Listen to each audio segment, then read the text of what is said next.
If you're tired of scrubbing your stainless steel pans, then you need this simple cleaning hack. First, fill your pan with water. Make sure it covers the bottom.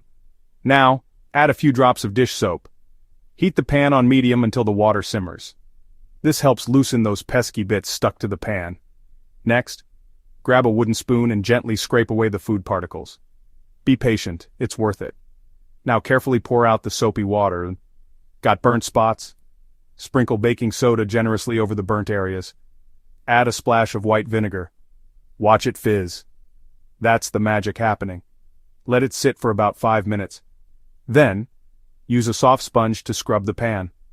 Avoid steel wool, it can scratch the surface. Finally, rinse your pan thoroughly with warm water. Dry it immediately with a clean towel. This prevents water spots and keeps your pan shiny. And there you have it. A spotless, sparkling stainless steel pan ready for your next culinary adventure. Remember, a little care goes a long way. Thanks for watching.